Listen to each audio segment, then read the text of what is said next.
Hi everyone, this is Shamin, Chief Digital Marketing Officer at Sky Digital Agency, and in today's video, this is part 2 of a digital marketing portfolio for a career switch feedback. As I was mentioning, I had a project previously and I had some participants reach out to ask for additional feedback, although they scored very well on the capstone project. So if I'm not wrong, the project scored 95 or 100 out of 100. So what I'm gonna do is to give feedback based on my experience with managing client projects. So if you are ready, let's get started. If you are interested too, I've linked part 1 to 3 at the bottom of this video. These videos are going to be released once a week, so do follow us to be notified when the video is published. So point number 1 about advertisements. If you remember, we talked about AIDA in the previous video, and AIDA is a framework that we can use in marketing, in advertising, in video creation. What is AIDA? AIDA is awareness, interest, desire, and action. Think about it. If your advertisement message is to ask people to advertise, what happens is you are skipping through awareness, interest, desire, and you're jumping all the way to action. What you want to do when you are advertising is to plan for advertisement campaigns for awareness, interest, and desire. So usually these 3 campaigns are to gather data.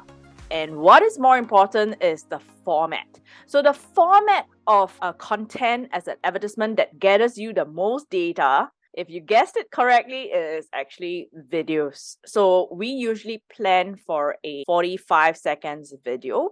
It's going to be fast-paced, but we are going to advertise it to a group of audience and we are going to capture data.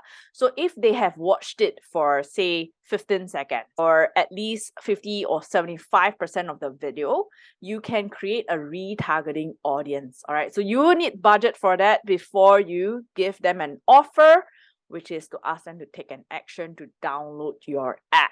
Okay, so if you are an app-based business or you have an offer, you would like people to buy something from you, remember the AIDA marketing framework for advertising. My recommendation is to use when you're collecting data for awareness, interest, and desire, doing a video, use about $20 to $50 a day and gather as much data as you can for about 21 to 30 days. After about 4 to 7 days, if there is sufficient data to create a retargeting audience, you want to go in to launch your ad, and this ad will be your offer. So that's something that you can try out.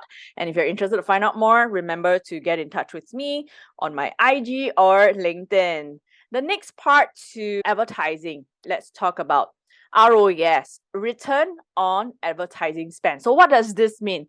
Return on advertising spend is when you think about what is your potential profits from advertising on social media. And a common mistake is when ROAS is low or negative is because we actually immediately offered an action, a promotion, an offer that we want people to take. Think about how you can build awareness to your product, to encourage them to sign up, to move them from consideration to decision, to take that action. What can it be? A lot of app-based companies today give you a referral or a promotion code. I remember when Grab first started, each person get $8. You refer someone, you get $8.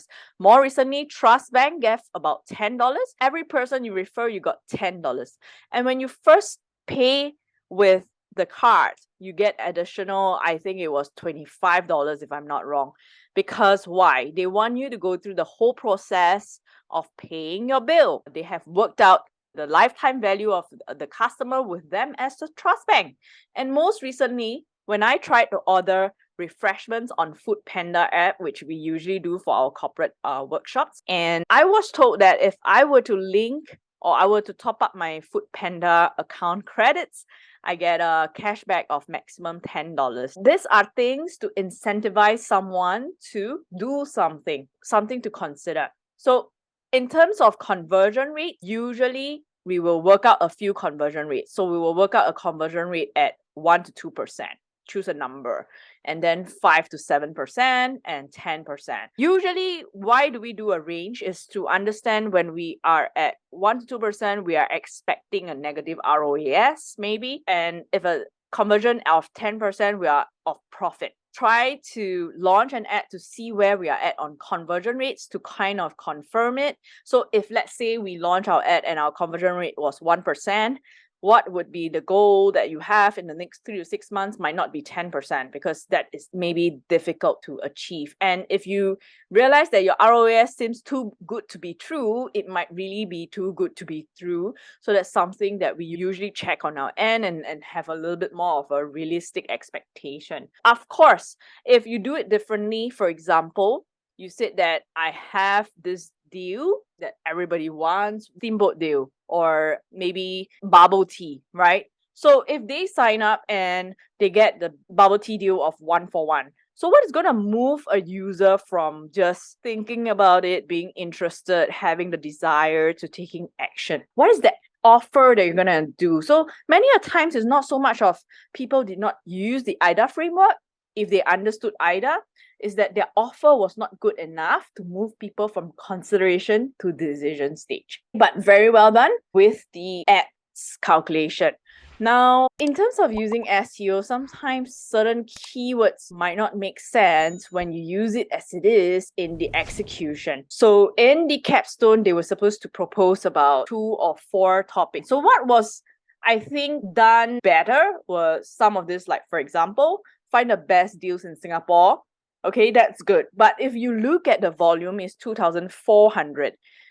Generally, when we are looking for volume, we are looking for the same type of content to go under AIDA framework. If you want awareness, it's really like hundreds and thousands of volume that you need. I would say that, okay, this keyword, 2, 3 keywords are for awareness. I chose this and this is the topic that I'm going to write about. And then I have 2, 3 keywords and these are the topics for interest and desire. If I were to say, for example, would be 7 ways to earn cashback with FavePay, or did you know how much FavePay can save you in a year? Something like that. Or did you know how much FavePay can save you in a year with cashback? Something along the line. So you want to use triggers to create curiosity, awareness first, and then curiosity, that interest, that desire, and then action. So when you're proposing keywords, when you're looking for keywords, remember AIDA framework. And if you're looking for awareness type of keyword content, the volume should be in hundreds and thousands. When you are looking at say 2,400 to say 10, 20,000, it's really almost the decision stage kind of a keyword that we're looking for. So what you want to do is to plan for such cases. So this is a second tool called Google Trends that we taught in the class. So if you want to find what is trending, this is how you compare it. But what I would do as an additional step is to pick out this keyword called best food as a trending topic together with say bubble tea. And I will put it over to Uber Suggest that was used to find keyword volume and also propose from there depending on the volume. So I would look for 100 to 200,000 volume keywords for awareness, about 2. Of course, if you really want to execute something, you should have more for the awareness and then maybe 1 to 2 for interest, 1 to 2 for desire, another 2 for action. So that's what I would do. So this particular page, we ask participants to use the tool called Uber Suggest. All right, so ubersuggest.com. So what you want to do is understand the volume and understand how you can execute it. So when you execute a keyword, it's a little bit of a copywriting. So you need to, 1, key in this keyword into Google to get some ideas of what kind of topics come up.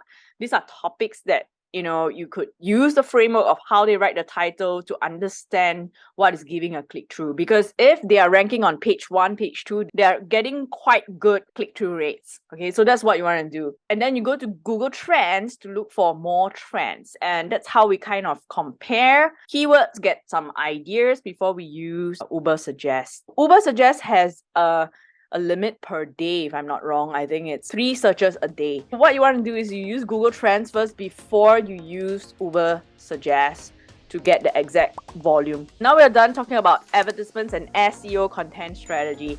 If you have any questions about these 2 topics, do remember to drop a comment below. If this video has been helpful, remember to drop a like, drop a comment, and I look forward to seeing you in the next video.